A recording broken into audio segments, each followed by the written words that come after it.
This episode deals with issues concerning suicide and depression. If you require support, please see the links provided in the show notes.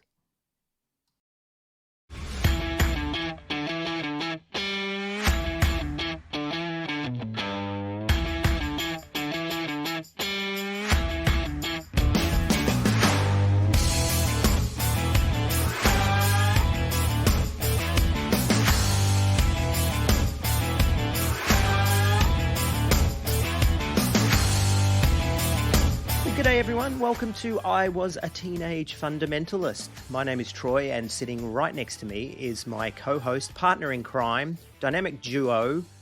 I feel like I'm a crime-fighting Brian. Right next to you, I mean, figuratively, yes, I'm right next to you, but, you know, we can see each other. Let's say that. We can see each other on the magic of the interweb. Yeah, well, you say that, but the truth be told is we've just got up from a little bit of lying in the dark and listening to Carmen's The Third Heaven, which was pretty stirring. It was beautiful. I was taken right back there to people's imaginary heaven. It was a lovely place. That's right. Imaginary angels, imaginary heaven. It was fantastic. Now, Brian, I'm a little bit excited today because, and I don't say that flippantly, I mean that. As a matter of fact, I hate it when people say they're excited when they're not excited. It happens all the time at work. Oh, I'm just so excited. And you look at them and you think, you're not fucking excited. Calm the fuck down. But anyway, I am excited because today is one of our best friends and a guy who was with us in Great Big AOG.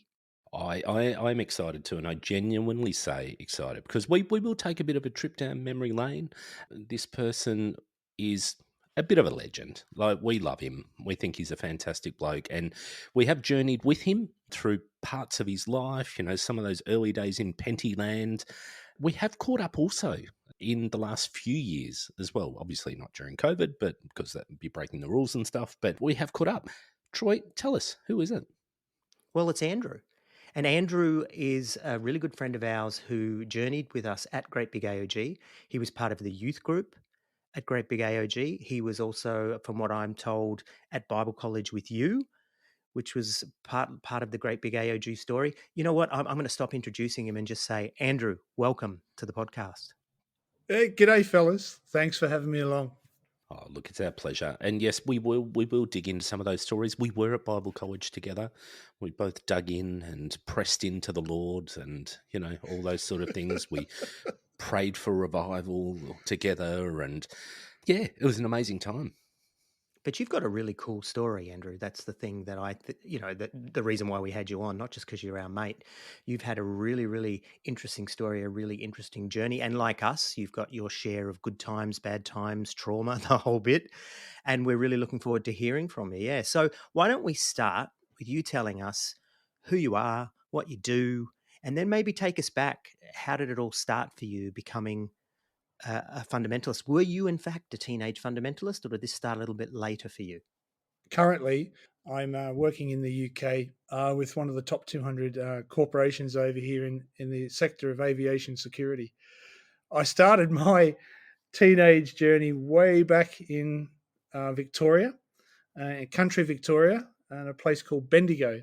And I was actually at university when it all kicked off. So I was an evangelical in an Anglican church to kick off with.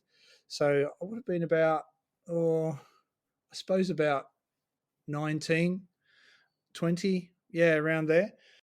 Well, let's say 19, Andrew, so that way we can say you're a teenage fundamentalist, all right? Yeah, let's go 19 then. No one's going to sue us for false advertising. It's 19. We're calling it. It was 19. Yeah. So I actually went to a concert held in one of the halls there with a mate from college, and it kind of all kicked off from there.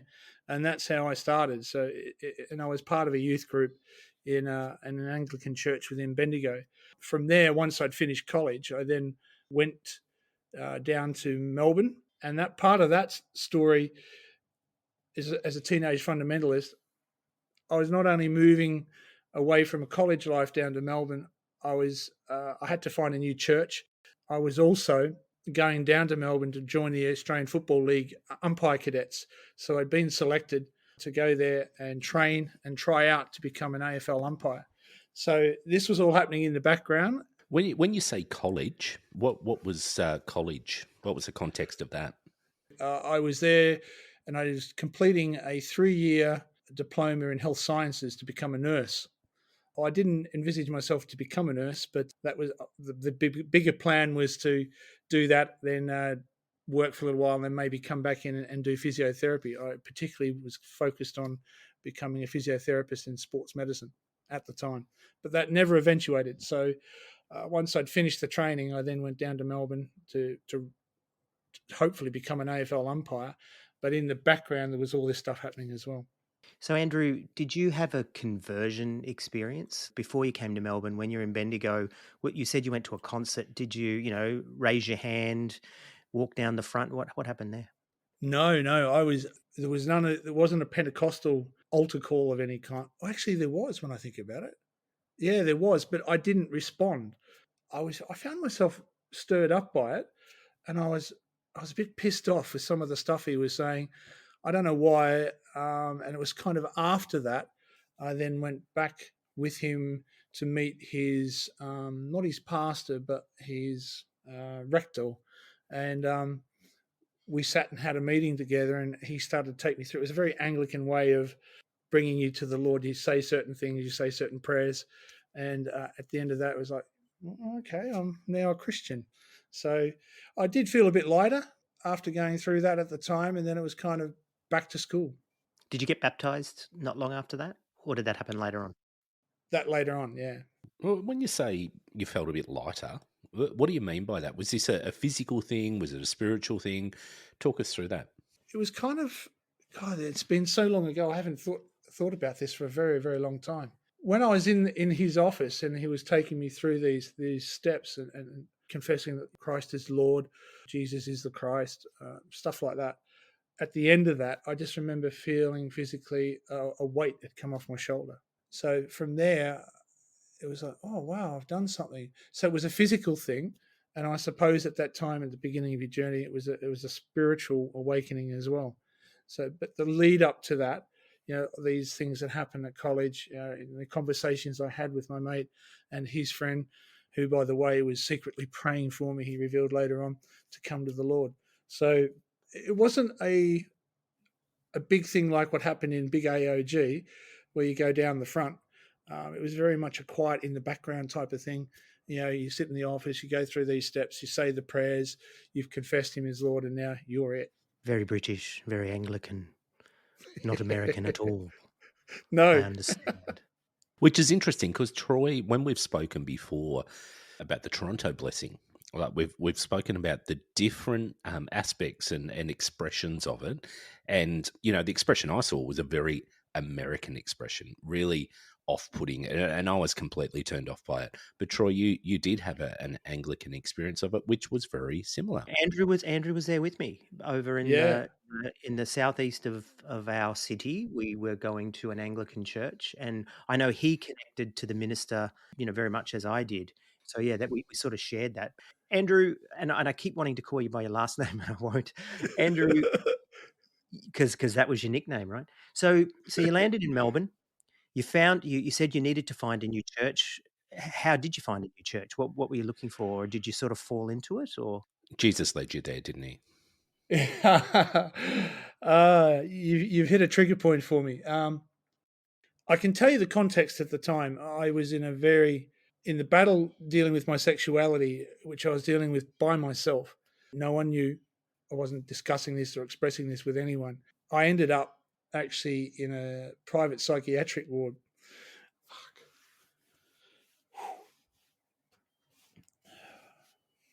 So that was about that was very close to where Big AOG Church was. So I'd found out when I left Bendigo, I heard about this church. So I left the ward and I went looking for it and I found it.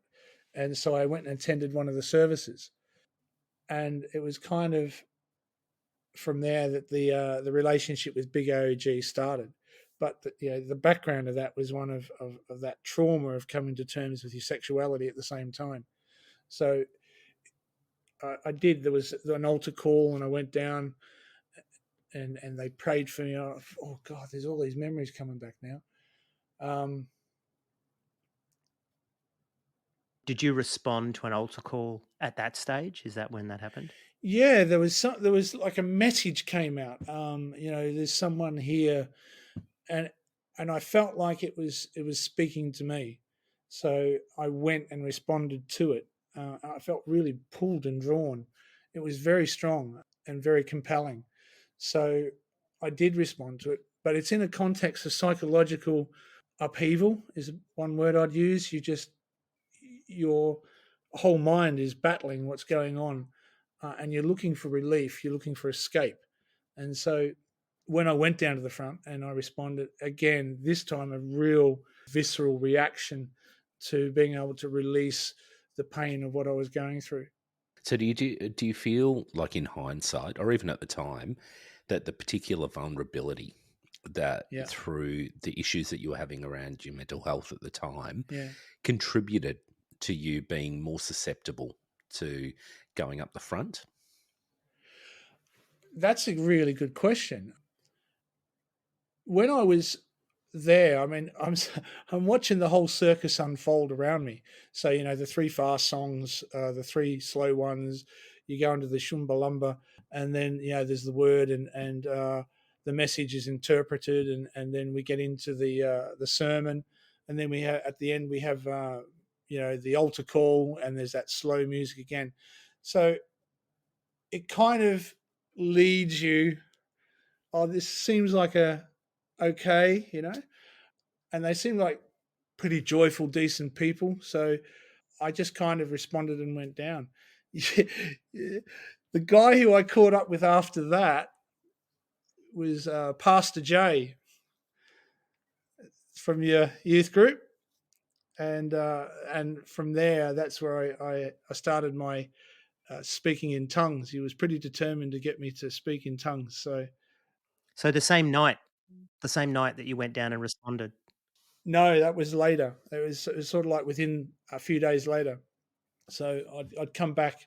I don't know why. I'd come back and I met up with Pastor Jay. We went to his office and he he had the hand up and he was going hammer and tongs. Yeah. So had you heard of speaking in tongues before that? Had you experienced it? Like, had someone told you about it? You'd obviously seen it at least that week at the service. You'd heard the Yeah. seat buckler and the shumba Yeah. shumba. Yep. Yeah. I'd only seen it in that context. I'd read about speaking in tongues and maybe had a conversation back in Bendigo, but no one in that part of my journey ever spoke in tongues. It was very Anglican. Yeah. So how was that experience then when he was praying for you? Was he just praying for you? Was he telling you to let go, let Yeah. God, all that kind of stuff? Yeah, tell us about Yeah, that. absolutely. It was exactly like that. So, and I was kind of excited. I thought, "Ooh, what's this new little goodie that I can enjoy?"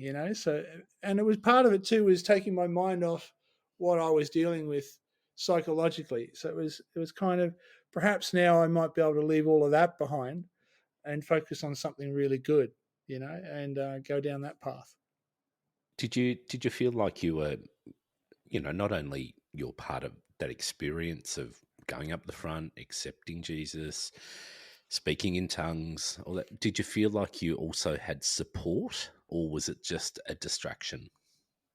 That's a good way to frame it. I didn't think of it in context of support. I just responded to what I was feeling at the time. I think the proper context would have been support. I felt like there was something happening within me and around me where I was moving away from a place of feeling alone in this situation to now moving in among a group of people where I could start to feel freer, think more clearly, see a bit more of a direction I wanted to go. It was good. I have to admit, at the time, it was quite good. Was I vulnerable? Well, the short answer to that is yes, but I wasn't thinking in that category.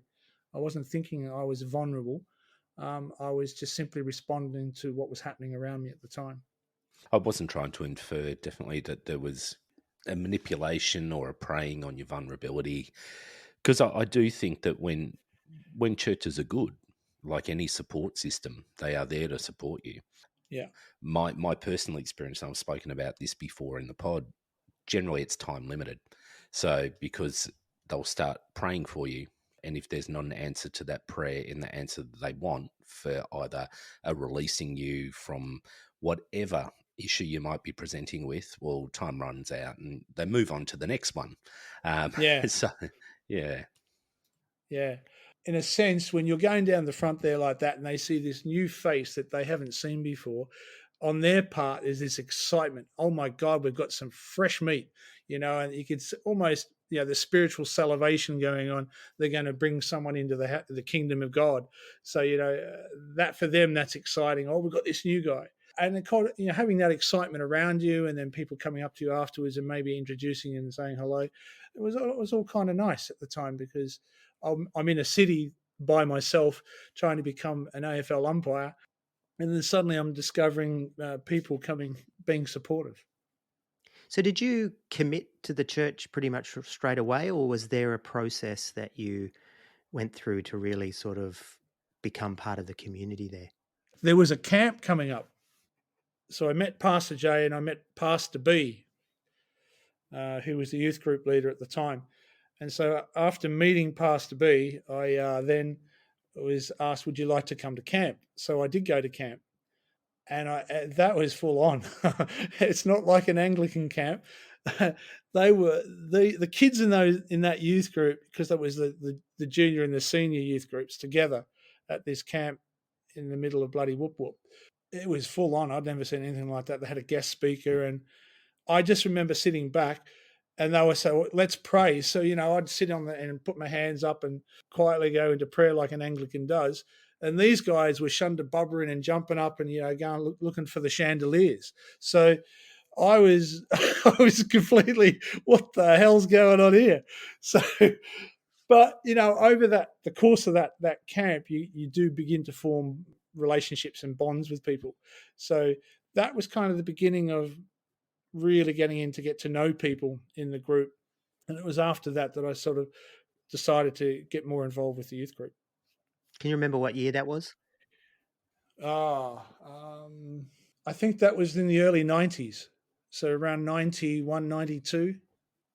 Very similar time that I came into Great Big AOG. I came in at 1991. So I think we were around about the same time, I do remember. Yeah, I came in about 91 as well, Brian. And Andrew, you were definitely already there when I Yeah. turned up. So it could have even been earlier than that. It might have been 90, 91 for you. And look, I remember first impressions of you, Andrew. You were larger than life. Like, you were someone I remember looking to, going, "This is a guy who loves God. This is a guy who knows all the shit. He knows, he's on a trajectory." I mean, and really want to unpack this with you, but my first impressions were, this is a guy who's on a trajectory to be in ministry full time. This is a guy who is absolutely someone who I would like to hang out with, because I reckon I could get closer to God. That was all the stuff I remember. I remember meeting you. I remember thinking, this guy knows he's the shit. Like, he's the shit for Jesus. Yeah, So, that's right. absolutely, that was my impression. But before we do go on, I just want to, because you have said it several times along the way, you were saying that you're struggling with your sexuality. Yep. What is struggling with your sexuality mean for you? Because it can mean so many different things to so many different people. But for Andrew, what was the struggle with sexuality? It was an internal battle, and it started back in Bendigo. So it was, for me, it was very much a hidden thing. God, how would you, I guess the context is I came from a farming community. So it's a very traditional conservative type of background. The only talk of people who are gay was always in derogatory terms. So, faggots, poofters, things like that. So the only time I heard stuff was always in a negative context. And when you start to see that you have these feelings and these thoughts towards someone of the same sex, it's something you keep to yourself, because what's around you is telling you this is not good. Then when I got to church, it was another whole level of shame that was piled upon you, that, you're an abomination, you're all those words that you've heard from the pulpit. I remember Pastor B up there, let's pray for the homosexuals. Why do you need to pray for them for? What is it they need special prayer for? That God would deliver them. Deliver them from what? And so it just piles down in on you. You keep putting Jack back in the box, and it gets wound up and wound up and wound up. And that eventually, over a period of time, leads to a place where something's going to pop. The pressure inside builds. Yeah, you just struggle with it by yourself, guys. It's very much over to you. So, Andrew, thinking about back in Bendigo, what was their view of homosexuality? Was it also abomination, damnation? Yeah, very much. It's sinful in the eyes of God to be gay. You couldn't be gay and Christian at the same time. So a classically conservative view of Scripture, but one that I would now say that it runs along a set of train tracks, but it doesn't take in the broader scope of what the Scriptures were actually saying. So, at that time, were you looking for church and God to fix you, to Yeah, help you get rid of this? That's why you were there. absolutely. I remember I was having a bit of a mental crisis at one point, and I was saying I thought this stuff was supposed to cure me. So you can tell from that type of language, I'm thinking of myself in categories of shame and disgust, and there's a torment that you go through internally with that. So you shared that point of view with them, or you bought into Yeah, it. yeah, exactly. So, but what you guys saw was the facade and the happiness, but underneath all of that, there was a lot of stuff going on, and I wasn't talking to anyone about it. I wasn't, doing it. I wasn't dealing with it in a healthy way. So, but if I had have come out to the youth group, can you imagine what would have happened? I saw what happened with a couple of guys, and it cost them their lives. And I think I have actually spoken about one of these guys maybe it was even back in season one, where I spoke about this guy who very obviously is struggling with his sexuality. He was also using drugs. He was into the party scene, and I remember and you probably remember this guy, and I he do. was really involved, and he was part of it. But as soon as he strayed, as soon as he overdosed once, the pastor's wife said he's not part of our youth group, because I'd asked, why is no one visiting him? Why is no one around him? Because he's not part of Yeah, the youth group, because he hadn't fit into that mold of the accepted behavior. So you say that. I mean, it pisses me off, but and it pissed me off even back then, but probably not to the degree where I'd speak out. But yeah, homosexuality is not allowed. But being a greedy fucker, not caring about the homeless, not caring about social justice, the things that, if you believed in the person of Jesus that was presented in the Bible, he spoke yeah, about that. He spoke about looking after the poor. He spoke. I don't believe that Jesus was God. I don't believe any of that. I've said that on this podcast. But if you're a Christian and you are saying, I am a follower of Jesus who believes these things, but they cherry pick, and they cherry pick, you cannot be gay, but you can be all these other things. How does that make you feel? Like, is this something that you were processing at the time? Is this something that you sat there with and thought consciously about? oh, oh, you betcha. Especially when I went to Bible college. Oh my God, that's where my eyes got open. So I started off at with where you went, Troy, out in the boonies there. I remember when you were there. Again, you were larger than life, and there you were at the Bread Makers Bible College. So the Bread Makers Bible College, I remember being in a room there, absolutely distraught, and I prayed for hours, literally hours, after we'd finished our lessons. And I was in that room, and I was going hammer and tongs, just calling out to God to help me, help me, help me. And then eventually I left, and then long story short, I went to Bible college. It was when we had, I can't say his name, can I? But he was a New Testament RW? scholar. Yeah, RW. Yeah. I had such a connection with this guy and such a deep respect for him, the way he spoke, the way he taught. And I remember when he started to teach us hermeneutics and how to unpack it all and decipher it all, I started to read. And that's when I started to realize the bullshit that was going on around me, and all the sweeping of stuff under the carpet, the double standards, the don't stand up there in the church and sing I love God, and then you go out and you fuck around and do all this other shit, and then you come back to feel good on the weekends. It was, I was a bit judgmental, so I was thinking, how does it then impact me? I'm not so bad. When I start to read this and all the stuff that I heard being preached from the pulpit about being gay, that's not what this is saying at all. And that's when the cognitive dissonance really kicked off and became really, really heavy. And I just remember it was a major, major battle. But it drove me to a point there. I have a memory where, oh my God, they when I eventually disclosed to Pastor B, I went and had a meeting with him and I said, I need to tell you something. I think I'm gay. He was quiet. He responded and he came up with a quote from the Bible: "You'll reap what you sow." It's like, which direction are you trying to push me in here, sunshine? So, can you see how that might have impacted me? I'm about to disclose something incredibly personal that I'm struggling with, and he comes back and says, "You'll reap what you sow." Unfortunately, it's true to form, and we've seen it too many times, and we've certainly unpacked a very similar story with so many people. But sitting in that moment, Yeah, tell us, and I know it could be painful, but tell us, what yeah. did that feel like? What was going on for you? Instead of finding understanding, um, I felt myself having to retreat.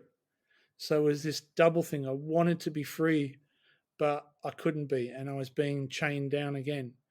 And so, what I always said at the end of all of that experience at Big AOG was, they would they'd lift one lot of chains and take them off you, but then they go and pile on a whole other different kind to make sure they keep you in check. I can think of different things along the way and what people said to me. Oh God, it just made me retreat into myself that much more. I just felt one moment, yeah, they love you, and then the next minute, with the knowledge of the truth, everything changes. And from that point on, they put me on church discipline because of this disclosure. Then I was being taken out of leadership roles.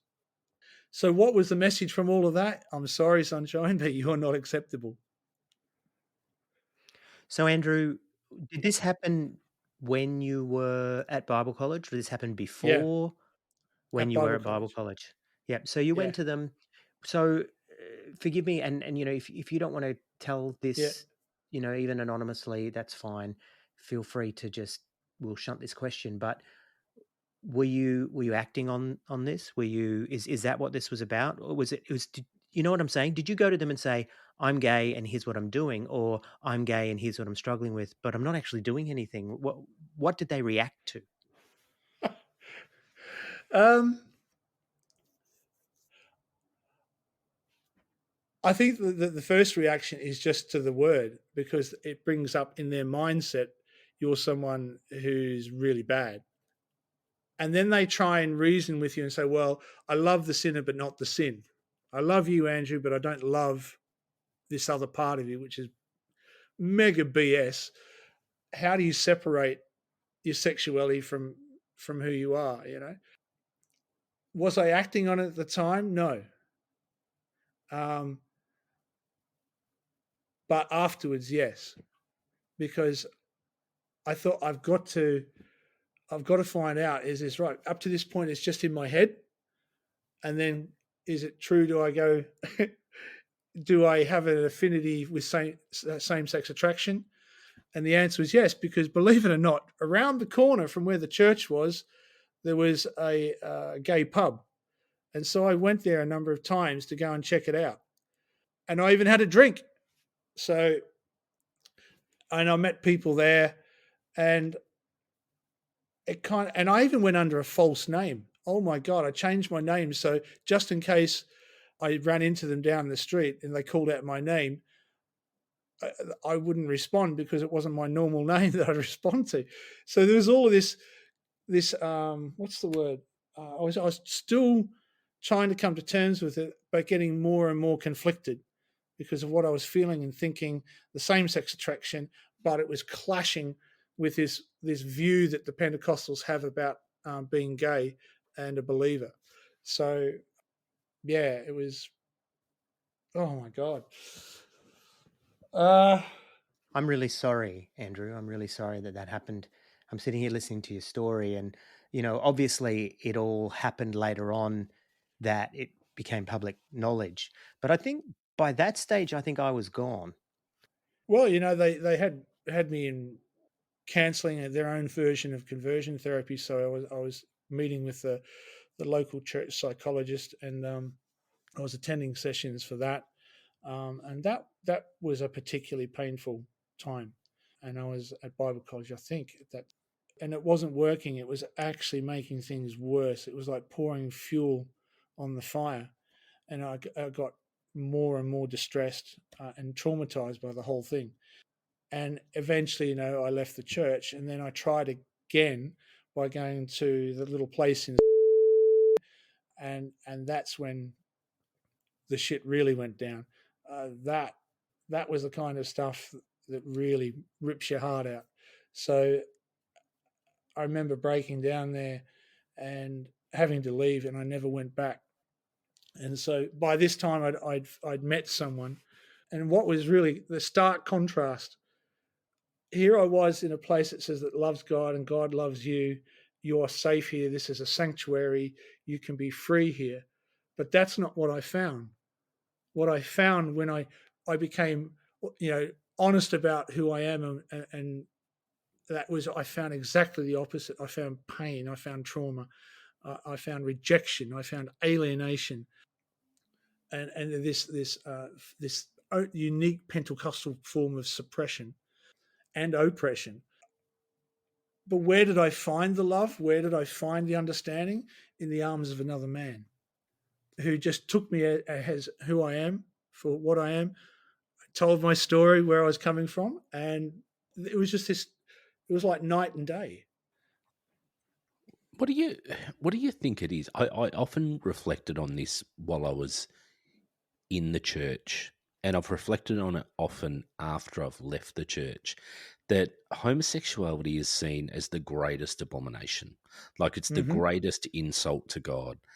But as I said before, there's so many other permissible things. There were so Mm. many other things that blind eye was turned all the time. Yeah. What's your take on that? I mean, it's something that honestly still confuses me. And I've had people reach out since we've been doing this podcast, and we had I don't know if you listened to it, but we had a triple episode with Anthony Venn Brown about his journey with homosexuality, Yeah. and particularly someone who's a high profile minister. I've had people who are either still in the fold or still believers in inverted commas saying you cannot be gay and be a Christian. They're in opposition. I don't get it. I truly do not get it. But what do you think it is? Well, first of all, I'm thinking of those people who might be listening to this right now. If you are same-sex attracted and you have an orientation to someone of the same sex, and you're in the church, you are absolutely in the right place where you're meant to be. You can be both. There is no conflict of interest here. And I found that out through my own reading. Love is love. Where there is love, you'll find God. Where there is God, you will find love.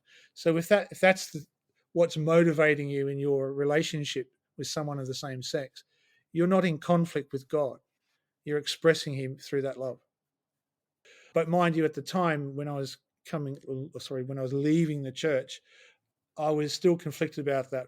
But that was more to do with my own struggle, Brian. It was is about me trying to work stuff out. I had so many questions that I couldn't get answered, and it just one question led to another, to another, to another, and it became too much.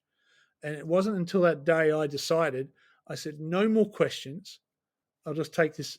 I am who I am, and that's when I started to settle down and started to look at things a bit more clearly and not get caught up in all that bundle of pain and rejection from the church. Gradually, over a period of time, I realized if you're going to go to church and come out, make sure you choose the right church, because I remember I was at Bible college speaking to the dean of that Bible college. This was when I went back to visit and say hello. And all hell broke loose. He started summoning angels to cast devils out of me and all kinds of stuff. It's just this bullshit that goes on. You can't even have a decent conversation about things at the time. And I kept saying, what's changed? You know me all this time. So what's changed now? What's changed? They can't fathom. As soon as you say that word gay, bang, the switch goes off and you're judged. You're going to hell, son. No, I'm not going to hell. So, Andrew, are you saying that you went back to visit and what did you enter into prayer with these people? Like, why all of a sudden are they calling a garrison of angels to come at you? How did that happen? I want to understand how it came to that you go to visit them and next thing you know, they're calling a garrison of angels to cast the demons out of you. Tell me about this. Oh, okay. So you know about RW, and so you remember IW? He was the dean. I do, and just a slight segue with IW.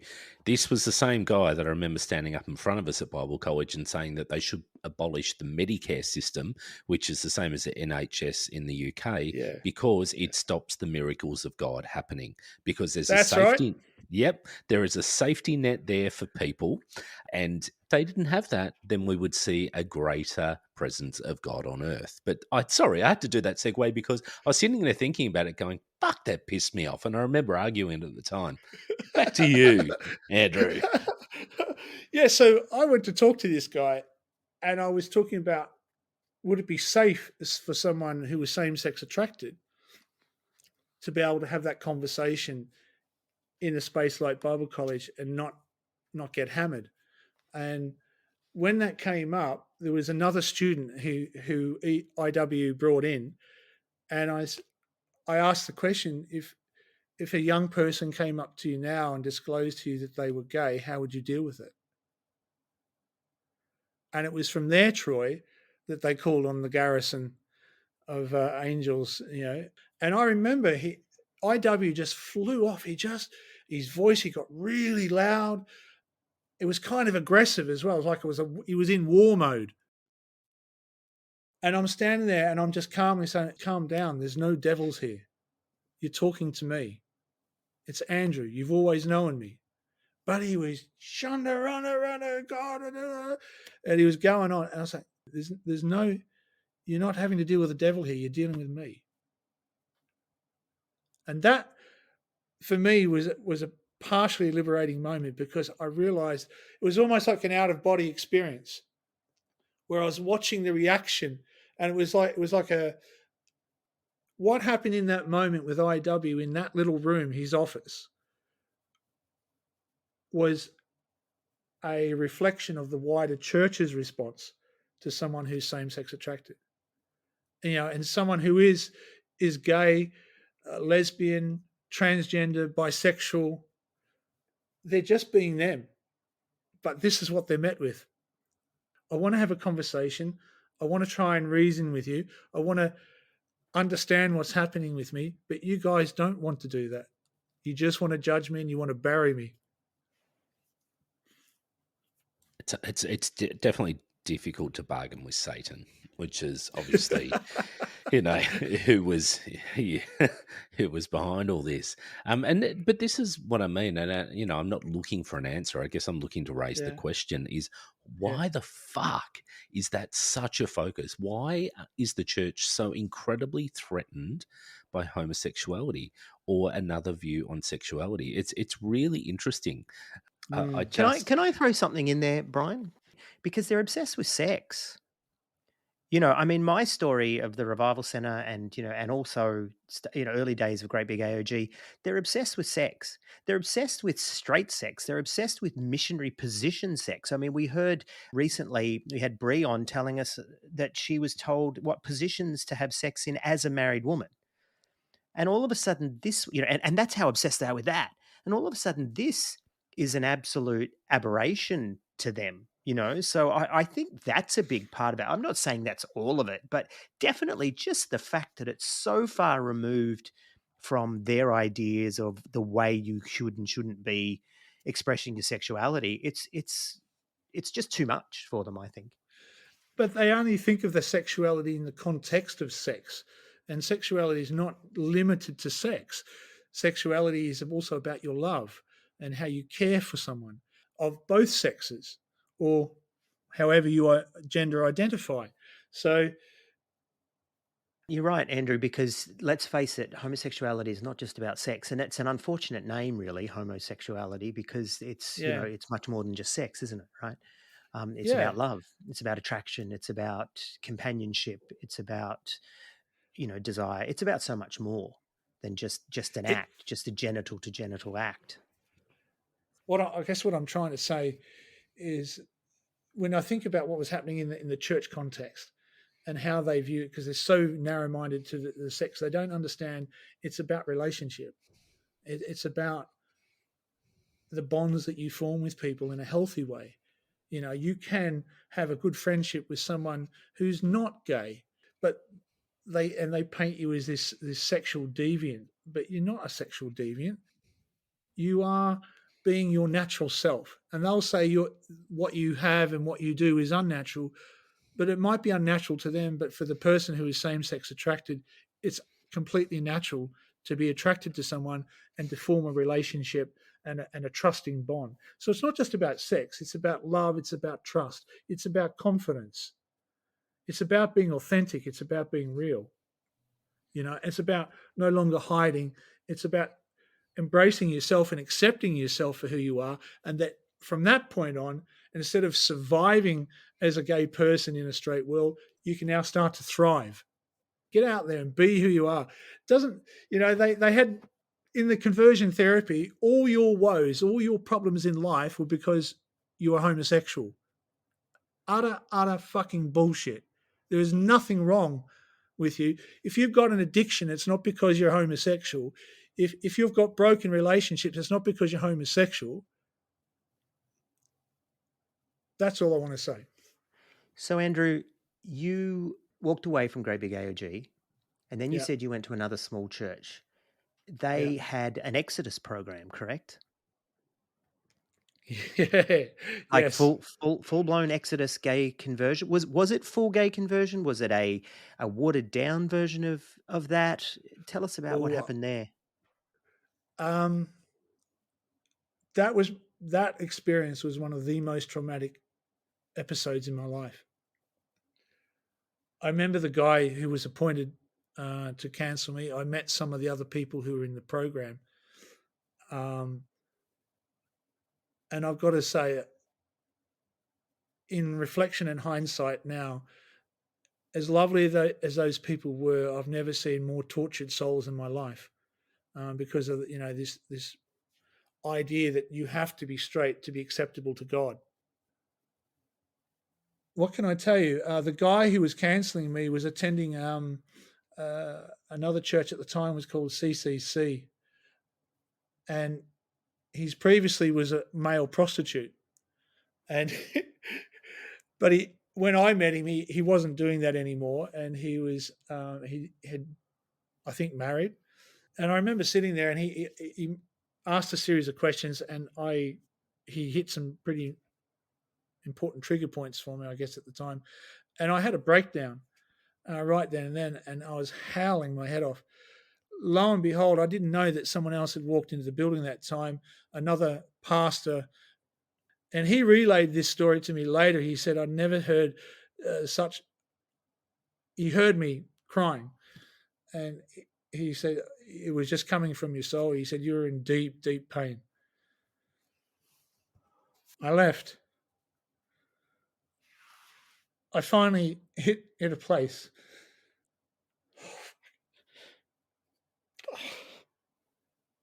Do you want to stop, Andy? It's all right.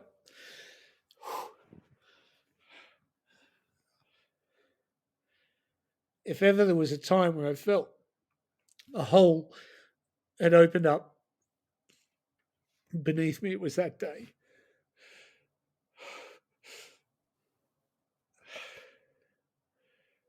If I didn't have around me at that time the love and the support that I found, not from the church, but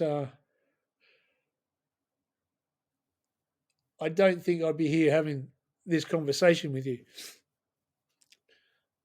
They drive people to their deaths, and the one thing that became very clear for me after leaving Big AOG was how much blood they had on their hands. I know of 3 guys in that youth group who took their own lives, and one was overtly clear, and I got to meet him and talk to him briefly, and I was devastated when I heard the news what had happened to him. But when you and then there was another fella, he was about 26, and another guy who was about 23. 2 other lives that, taken from him, and those bastards sit there and say how much they love God, and they couldn't be there to support someone who really, really was reaching out to them. And, that was almost me. Afterwards, further on down the track, I did attempt to take my life a couple of times. And it's, yeah. And in fact, you know how you asked me the question at the start, how did I find the AOG? The reason I was in that psych hospital was, and I was in there, I actually attempted to take my life while I was in there. And it was after that event that I then walked into the AOG. So was I vulnerable? You bet. Was I looking for answers? Yes. And initially they provided some answers, but in the end, they didn't have the answer because their eyes were closed.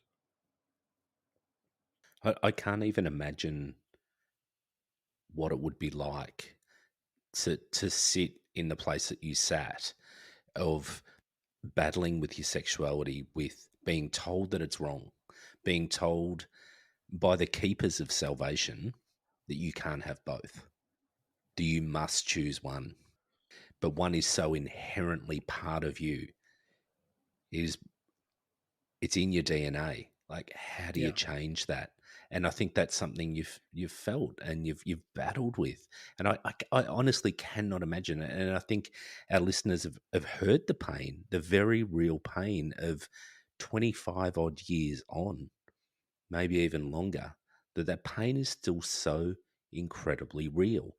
It is something that holds such a power over you.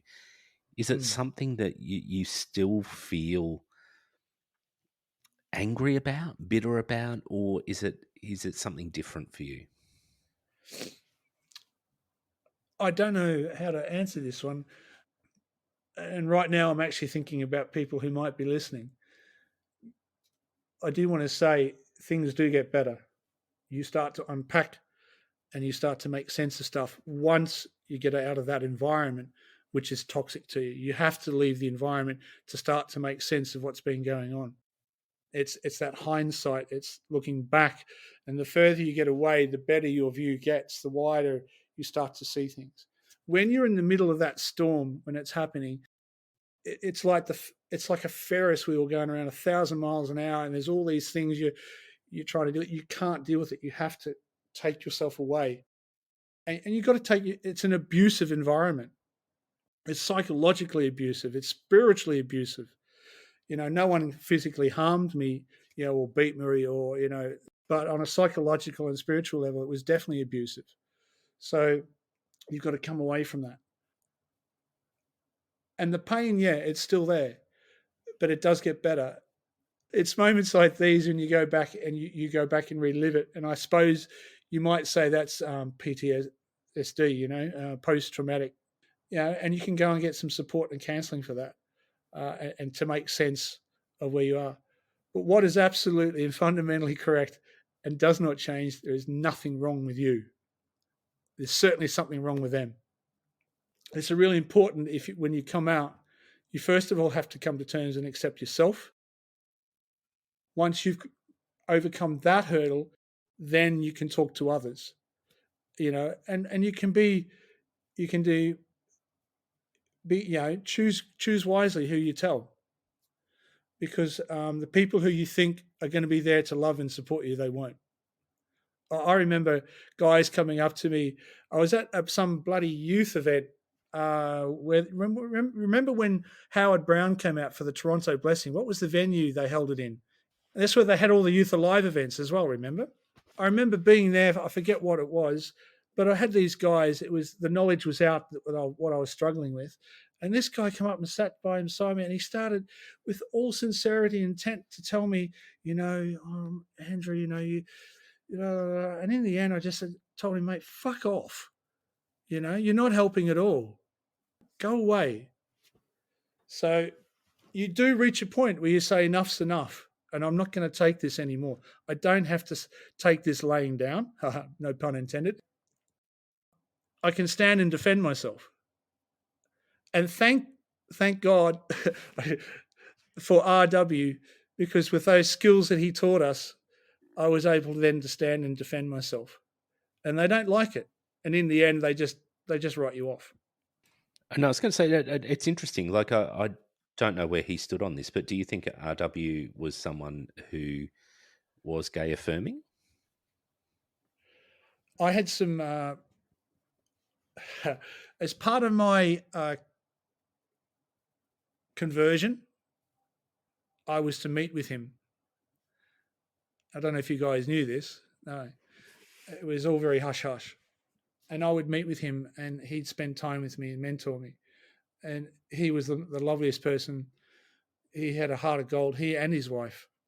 Where he stood at the time, he was actually really good. He said, the Bible doesn't condemn you, Andrew. There's nowhere here where Christ himself actually deals or addresses with this. So he had a much more open mind at the time. But if you had gone to the others, you'll reap what you sow. You'll call in the garrison of angels and cast them out. Yeah, there was lots of other stuff there as well. So that obviously brought you a bit of comfort. That, ironically, the mentoring and the conversion therapy, for lack of a better word, that they had appointed you to was something that actually, in the end, empowered you to be able to accept who you were. I remember when I started that conversion therapy, I became so unwell. I think I lost a lot of weight very rapidly. And they had me convinced that I had AIDS, and I hadn't even had sex with anyone. And so they took me off to go and see a doctor away from the church. He was in the church. He was a well-known person, but he couldn't do it. So they set me up with someone else way out, way out. And they thought I'd had AIDS. That's because I'd lost so much weight so quickly. That absolutely screwed with my head. And this was, in the early 90s when guys were still dying from it. They still hadn't found treatment for it. And what I found out in the end was, again, this is later on after he left, but I didn't have AIDS. I was depressed. So they were treating me for AIDS when they should have been treating me for depression. Well, let's face it, they shouldn't have been treating you at all. Exactly. I remember the couple that you were living with at that time were convinced that you had AIDS. And I was good friends with that couple. And I remember them saying that to me, that you had AIDS.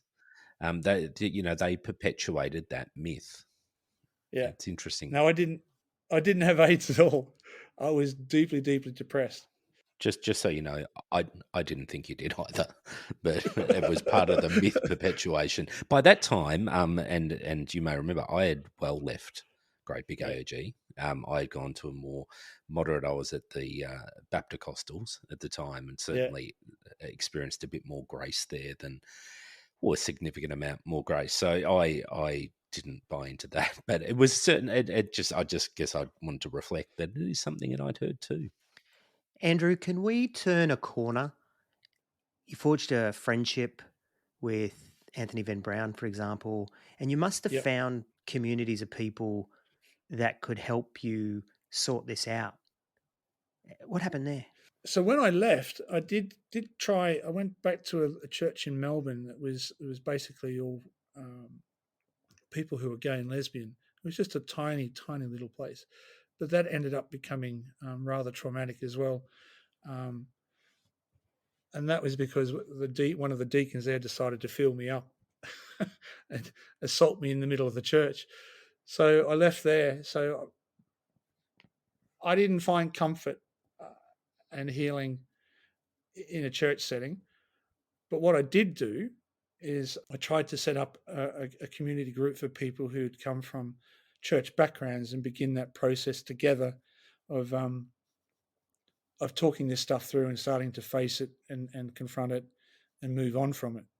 So that group ran, I think, for about several weeks, and then unfortunately work at the time didn't the hours I was keeping. I couldn't continue to lead the group. When I got to Sydney, I saw an article written by Anthony Van Brown, and I'd heard about, because he was known as Tony Van Brown when he was in the church. I kind of replied to this article in the local gay rag in Sydney, and he reached out to me through that publication, and we kind of met up, and that's when things started to form. And so he'd formed Freedom to Be. Yeah, Abby was later on. So he'd started this group called Freedom to Be, and that's where I became part of what he was doing there. He led that group, and he led it really well. And that's when I got to meet other like-minded people in that group. But I also went further, and I got involved in other stuff as well while I was in Sydney, and that was great. It was really, really good, and that I was really starting to settle down. You mean other support groups?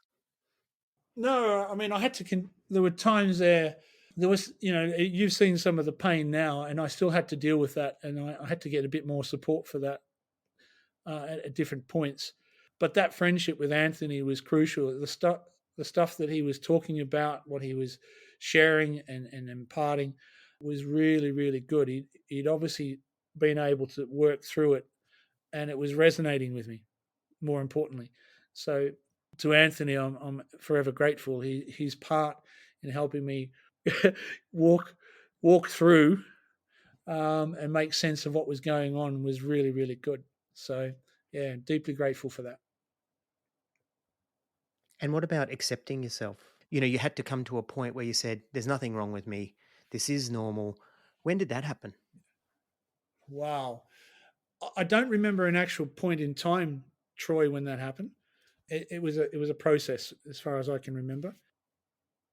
It's a bit like the picture I have in my head is a guy that has all these chains, and he's kind of taking one step in front of the other, and as he goes, a bit more of the chains fall off, and it gets lighter and lighter and lighter until you stand up and you don't have those chains anymore. That was my experience. It was just over time. What's the residue from all of this? Like that, you've obviously you're scarred. We're all scarred from our experiences, but what are your scars? But also, one thing that we do quite often try to, and sometimes we've got to try very hard, is to find some of the silver linings, some of the positives. But first, tell us about what are some of the things that you carry with you still? Hmm. The first thing that comes to mind is I have is it awareness or a suspicion towards anything religious. I find myself at different points I get really shitty with people who come from Pentecostal backgrounds. I'm thinking more here like the American type of Pentecostalism, and they get in your face and they start throwing Bible. There's a visceral reaction to that. I guess you call that a trigger. Which is ironic, Andrew, because you were part of the street team with us, and we used to do Ex- that to people, right? So, exactly. I don't mean this in a harsh way, man, because it's the same for me. But like, I don't know, there's a karma there, dude. There's a karma there. Yeah, exactly. Yeah, Because let's face it, in our Facebook group, a lot of people talk about were you a Brian or were you a Troy, meaning, did you run from being in your face with the faith or were you out there, and Andrew, you and I were cut from the same block. We would look for any angle to start a conversation and bring someone to Christ because that's what we were yeah. convinced. But anyway, I'm sorry, I interrupted you. No. Well, you've just reminded me. I remember going to the Speaker's Corner in Melbourne, there in central Melbourne, and I'd stand up there and hone my skills, speaking to people in public. I did all of that. You're very much right. As much as I was feeling the pain of the messages I heard from the pulpit on a Sunday, I was sharing those same messages out. So I was condemning myself at the same time. Talk about two-faced. It wasn't until after and later you realize what a dick I was being. No, I was going to say, do you think you were trying to cancel yourself out? So you're thinking, if I pay my penance here, if I actually preach to other people, if I bring enough people to the Lord, if I do all this good stuff, that maybe that'll cancel out the fact that I'm struggling with my sexuality. I mean, I'm projecting here and saying what I think might have been happening, but does that ring true at all? It does. You're very much looking for that place where you can walk through the door and shut it behind you, and it's all behind you. But it's not real. That's not how it is. But that was me trying to escape from it all, and it didn't work. It just didn't work.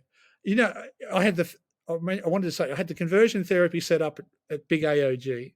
I then went to the Exodus program, and then I had a third crack with a guy up on Albury, and I had another go there as well. And so after 3 times, you realize this is not going to work. 3 strikes, you're out. Yeah. You're out. It's been a harrowing experience for you. It's been, we've heard your pain. We've journeyed with you in parts of it, certainly far from all of it, but parts of it.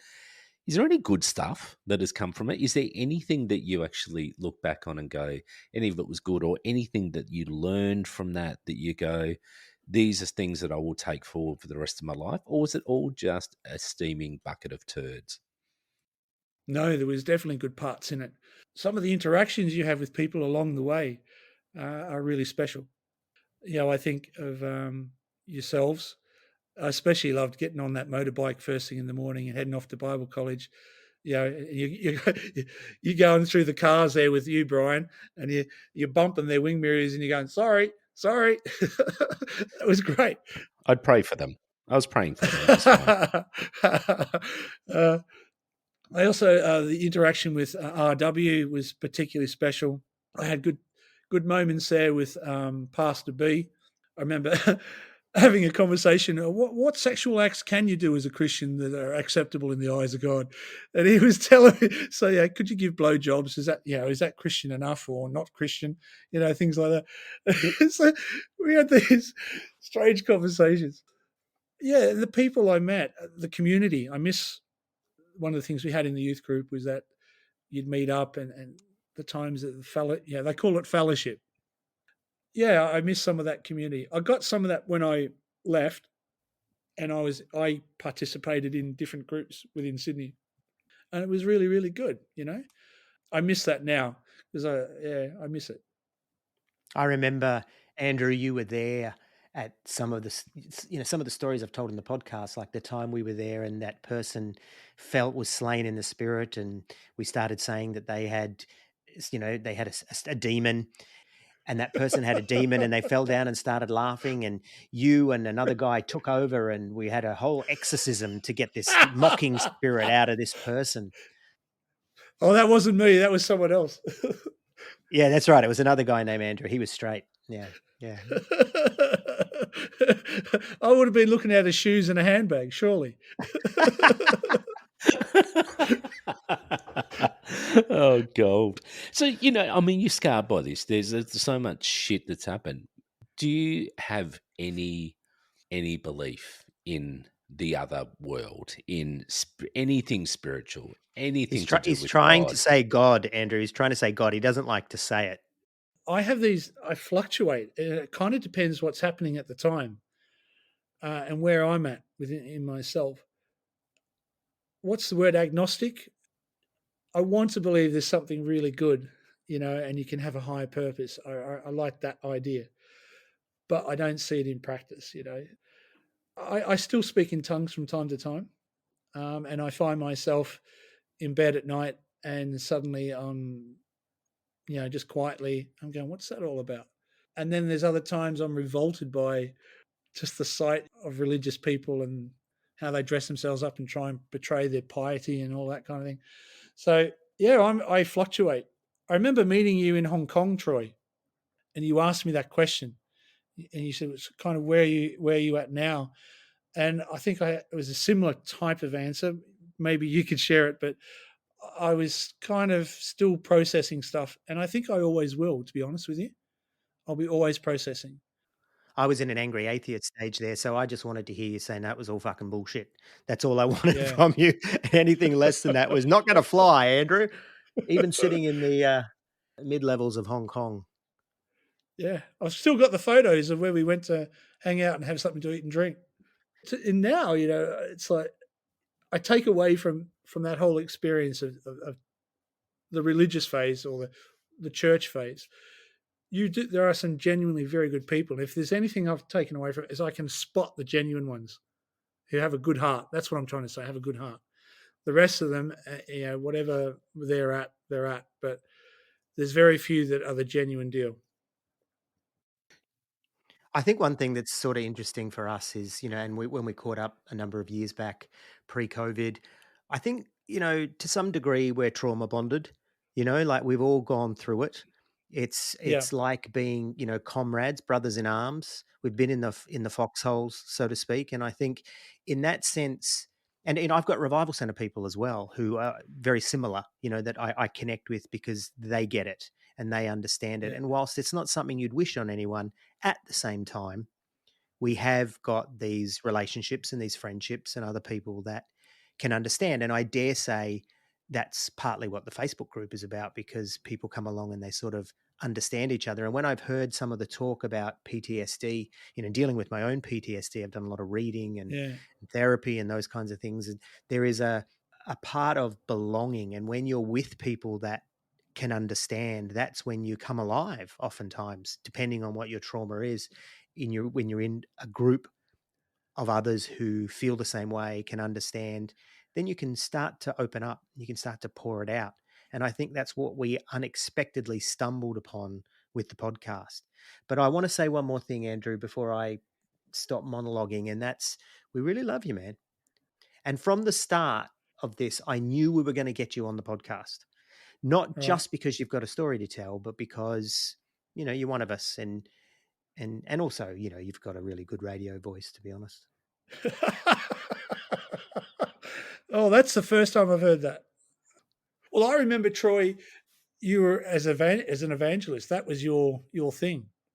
You were very much an evangelist. Yeah. Do you know what's ironic, though, about that? I was thinking about this the other day. I wasn't actually very good at it. Whilst I gave the appearance of being, out there and in your face and preaching and all that kind of stuff, I don't think I led too many people to the Lord. I think my friend Okay. RH, who we're all friends with as well, I think he was actually better at it. And he was much more sedate. He was still out there, but he was much more sedate in the way he did it. And I think he actually brought a lot more people, in air quotes, to the Lord. Whereas I don't know, I was just more song and dance. And I think you were born in the wrong country. So I believe that if you were born in the US, you probably would have brought more people to the Lord because it's that zeal. They really go for that zeal. Whereas in Australia, you tell someone to do something like me. You've experienced this with me. I'll tell you to fuck off. Like, don't tell me what to do. If someone says to me, "Oh, I need you to do this," like, "Oh, do you? Well, how about you go and fuck yourself?" So I mean, and I think it's not just a Brianism. I think it's it's an Australianism. We Yeah, will well, do that. I spent my wonder years in the US, right? Like my father was in the military and, we were over there for a long time. And even in the work that I do now and the company that I work with, I get the Americans. I really Yep. do. And I think that's part of what attracted me to Pentecostalism too, because especially Australian Pentecostalism, it's very American. Even the way, we were talking about that the other day with Brie, even the way that they dress, it's just very American and it's very conservative American. Yeah. I'm looking at the clock here and you're going to start your day being in the UK and we're going to wrap ours up. But we just really want to thank you for being a part of this. And like I said to you before, Andrew, we love you. We really do. And sorry if this has opened up, too much pain for you. But I know that your story is just so powerful and needs to be told. And, thank you for doing this. I really, really appreciate it. And love you, Andrew. Really do. Oh, guys, look, thank you so much. So on that note, I'm going to wrap it. Thank you very much again, Andrew, for being part of this. Brian, I'll see you in a fortnight. 14 nights. See you then.